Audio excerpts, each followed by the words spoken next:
Thank you for tuning in. Don't forget to hit that like, subscribe, share, hit that bell, switch it over to all, and you'll get all of our notifications here on Man with the Show on Q2Cast TV.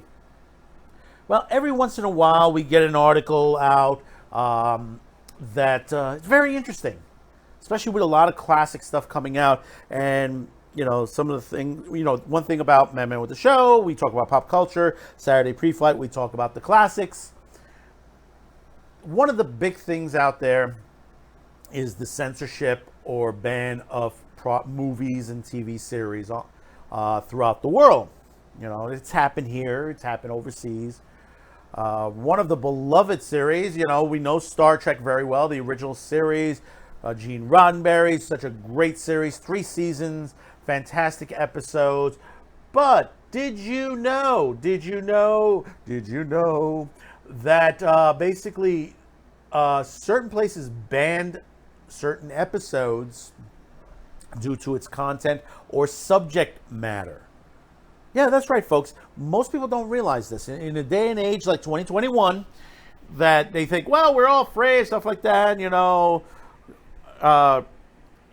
you have all these great shows and stuff like that. He said, yeah, but we're doing the same thing today as we did in the past. You know, when you hear the situations that they put disclaimers on the front of movies and TV series or edit out chunks of it because it's for the modern era. When you hear the term radical change or for the modern audience, that is a total BS lie.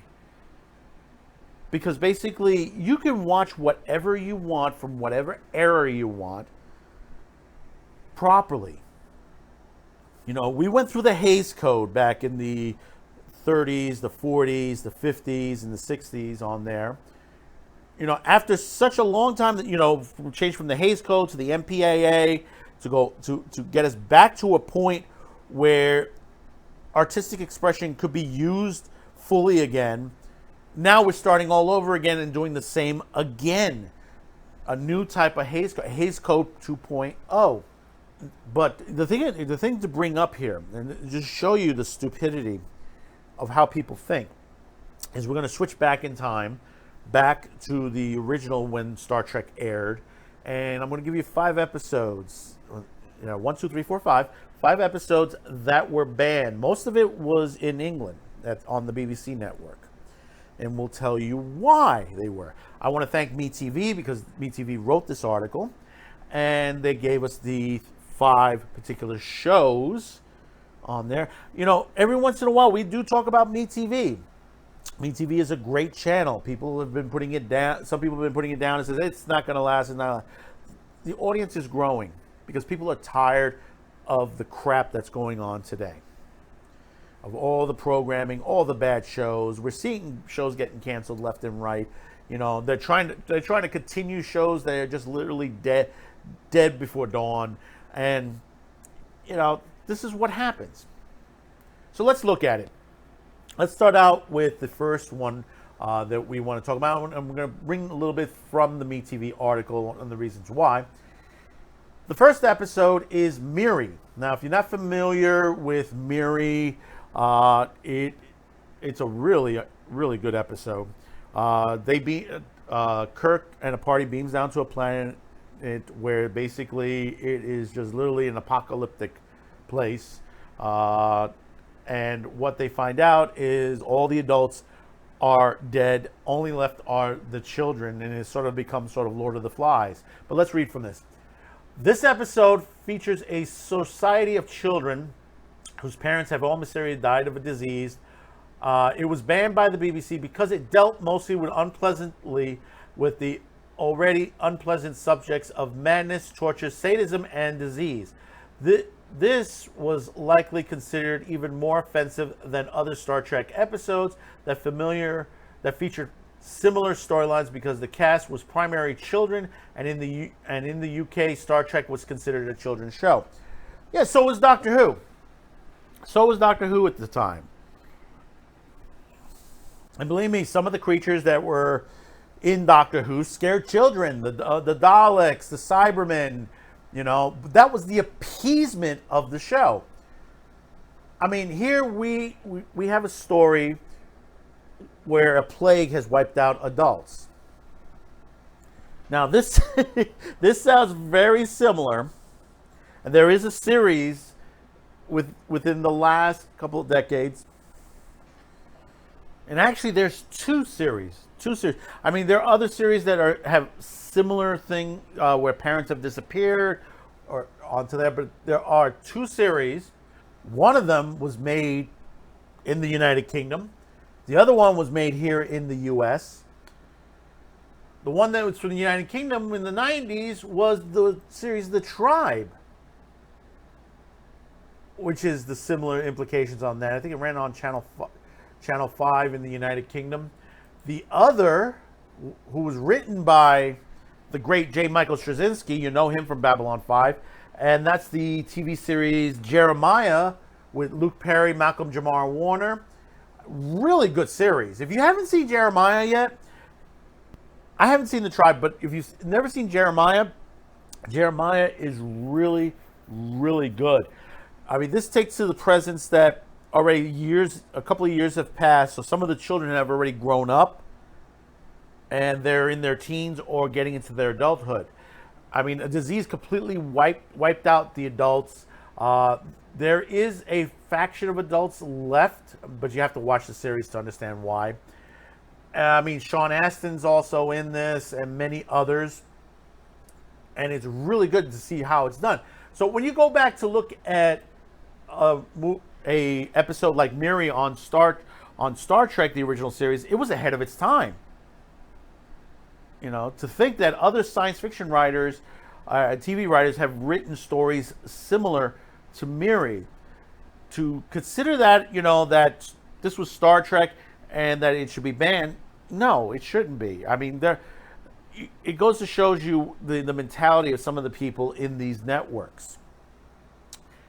The next one, which has always been a controversial episode back then and is discussed today, is Plato's Stepchildren. Now, if you remember Plato's Stepchildren, they beam down to a planet that has adapted to a Greek culture. They also have telekinetic powers. And I'll read a little bit from this. Plato's Stepchildren was lumped in with Miri, being banned by the BBC for the violent content. However, the episode raised eyebrows on the NBC executives in the U.S. for featuring the first interracial kiss on the network TV between Michelle Nichols and William Shatner. Executives were afraid the scene would cause a backlash from conservative viewers. It wouldn't be surprising if this was the underlying reason why behind the BBC ban. Yeah, and I do agree with that. Like I said, you could say conservative, you could say liberal. The time period, Roddenberry was ahead of its time. People says, oh, we need more diversity, we need this and that, but it's been there. It has been there on broadcast television. It has been there in Hollywood. When we haven't aired it yet, but on the pre-flight episode, we discussed a little bit on some directors, female directors that are not talked about. In fact, there's a documentary, I don't know if it's out, it was supposed to have been out already, talking about one particular female director that she was ahead of her time at the beginning of when the movies were being made, and she is not discussed. And we'll catch a little bit on that. Be sure to catch that Saturday pre-flight season premiere.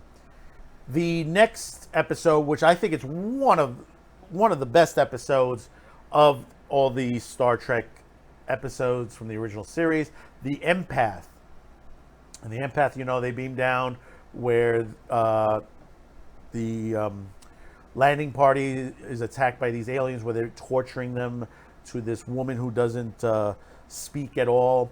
But let's read into this. If torture was a reason behind Miri's and Plato's Stepchildren were banned by the BBC, it is no wonder the Empath was.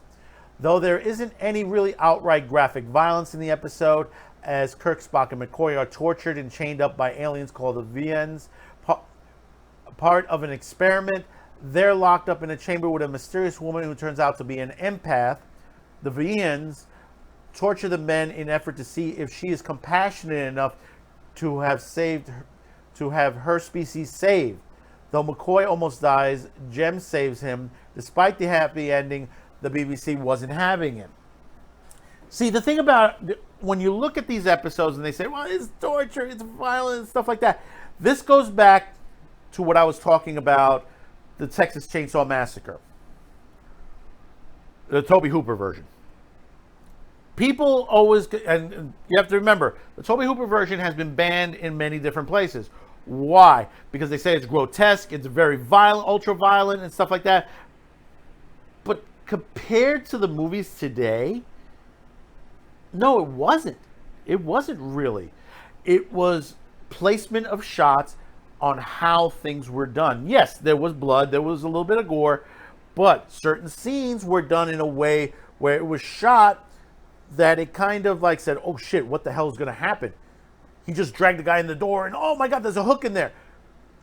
It's in your mind. It's set in your mind. The fear is put there for you.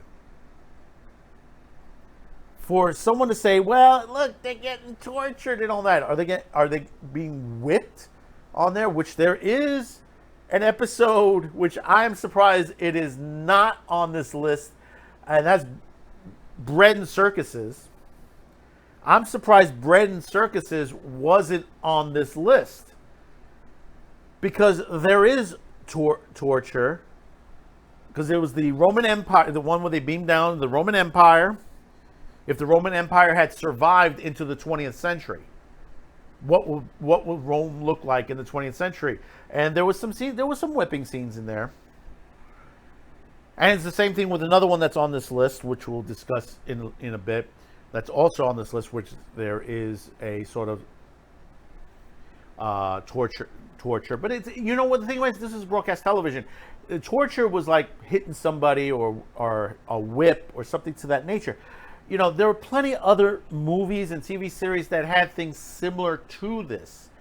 Not, saying that this was graphic for the BBC to basically ban this is ridiculous in itself.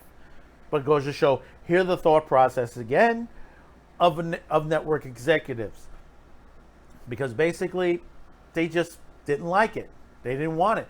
You know, and in some cases, I believe wholeheartedly that some of the bans, which were some of them were really stupid, were done so they basically would not have competition to their own product.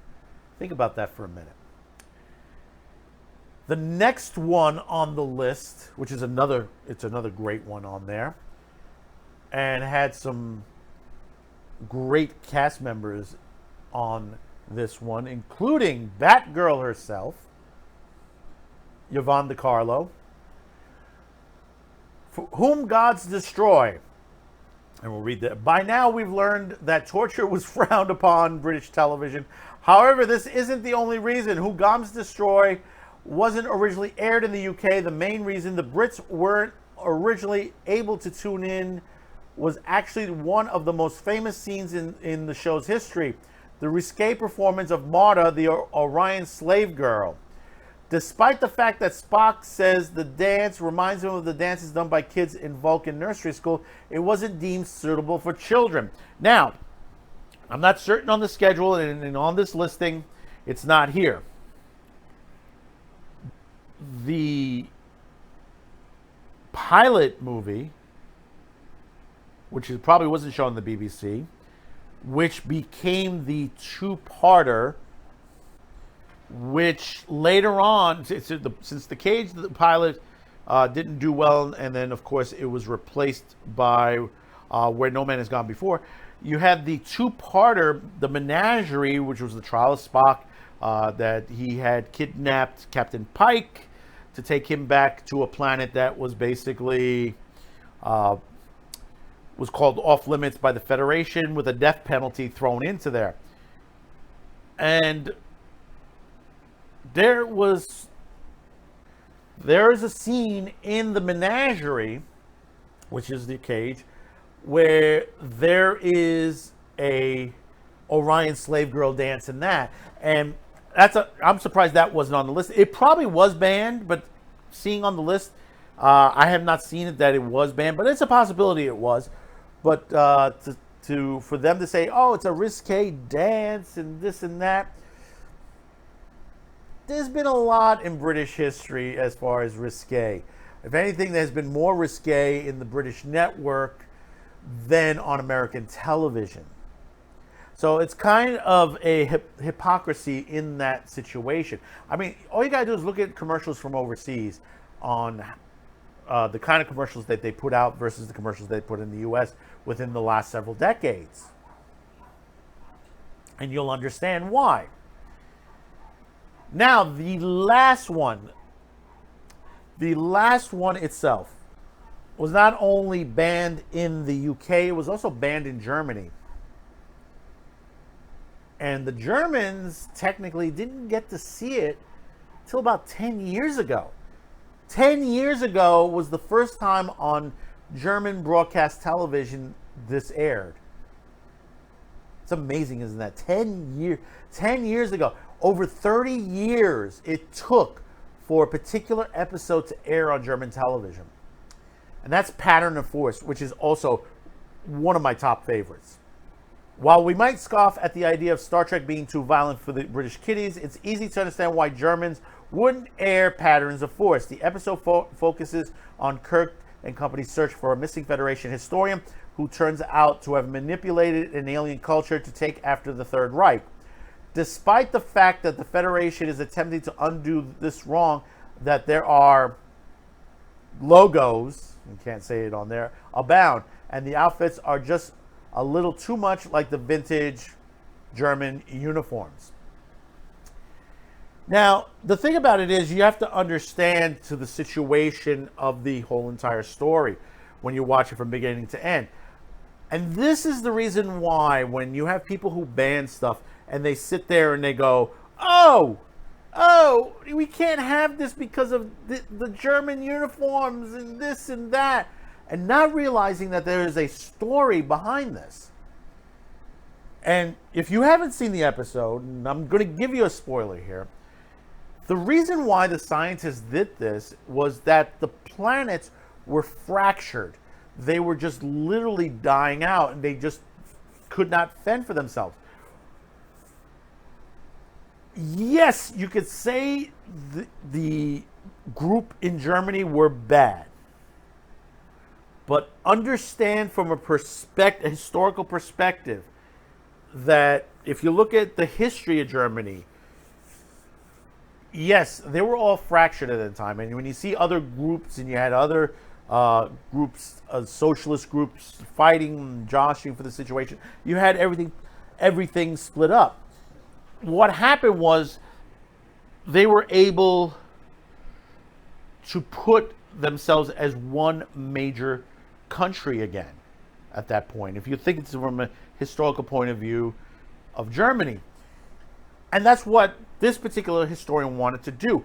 But unfortunately, what's the old saying? Absolute power corrupts absolutely. And that's what happens again. You could use the model, but it's going to fuel a situation similar to what happened in Germany. And that was the whole situation on that. And most people, it had a message in itself. And people just don't understand that was the premise of this episode. And it's a great episode on there. Just because they use the Razzies as a part on there. I mean, there are other episodes. Let's see. And I'm surprised it's not on this list. There's a Piece of the Action, which basically a world where they left a team of scientists had left a book behind of the gangster era, the Chicago era, and then what happened was the planet turned into like freaking the Al Capone days. Guns and, hits and stuff like that. and you look into the perspective, it said, "Oh, hey, listen, the prime directive, you always hear the prime directive. This is the reason why you have to have the prime directive. In Patterns of Force, the historian violated the prime directive. He interfered with the planet's evolution by introducing this historical point into their lifestyle. Even though it was done in a way to bring them together, it broke them apart even further. So basically, just to sum up, you had these five series, and like I said, you can look up also. Sci-Fi Wire put out an article. They put out an article, that basically it aired the first time. This was in 2012 on there, even though it was 2011 that it happened in. Like it said in the article, that Star Trek alternate Earth realities were on other planets were often realized in this series. Why are you going to ban something like that? Why are you going to ban something of that nature? And you look at all the episodes that were banned there. I mean, they say, well, it's a different time period. People had different thoughts. Yes and no. Look at today. Look at what's happening today. And how people say, well, Blazing Saddles can't be made today. Bullshit. Yes, it can. You can't make Gone with the Wind today. Bullshit. Yes, you can. Why is there a content warning at the beginning of a movie like Goonies and Alien in some places? And many other movies. Why are there content warnings on The Muppet Show on certain episodes? The Muppet Show. What does that tell you? Episode of Doctor Who, The Talons of Weng-Chiang, there's a content warning. Why? Because you think it was racist to basically that there were Chinese people in this episode and there were British actors playing Asian characters. Think of the time period back then. There were not too many top-line Asian actors to take roles like that. Yes, today there is. If you look to the perspective of some of the reasoning behind this, sometimes when you're dealing with like characters on a show, you may not find the right character. But if you try hard enough, you will find that character. And I bet back then on there too. But talking about the Talons of Weng-Chiang, the whole premise of the episode was basically an Asian magician, a Chinese magician, and a plot to try to return back in time, back to the future with a time machine that could devastate the entire lifespan of time itself, of the whole universe entirely. It would implode it. Look at the stories, read the stories, for God's sake. There's still people who criticize these episodes. I've seen this on Reddit. I've seen it on a lot of other places that I've looked at, chat boards and stuff like that. And it's funny that they still bring these things up. And I'm glad MeTV wrote this article out there. And if you have a chance, read a little bit on there, and Sci-Fi Wire, MeTV.com. And, go and see these episodes. If you've never seen any of these 5 episodes, go see it. Truly, Roddenberry was a genius and ahead of his time. He was way ahead of his time. And we've mentioned this before, even on other series that Gene Roddenberry has made. And I'm not talking about the ones within the last 20, 30 years. We're talking about ones going back right at the point of Star Trek itself, too. We're talking about Genesis 2 and a couple of others that he had done that didn't work out well. So we reached this part of the video. Thank you for tuning in. Don't forget to hit that like, subscribe, share. Be sure to check out our merch shop at shopqtocast.com, where we have some great merch got just for you, and some new great stuff that's on there that are non-show related. We got some ramen shirts out there. There's some great ramen shirts, so do check it out. So we'll see you on the next one. Thank you for tuning in. Don't forget, Friday, 10 p.m. Eastern, Saturday pre-flight, new episode, season premiere. Check it out. Thank you for tuning in. Bye-bye now.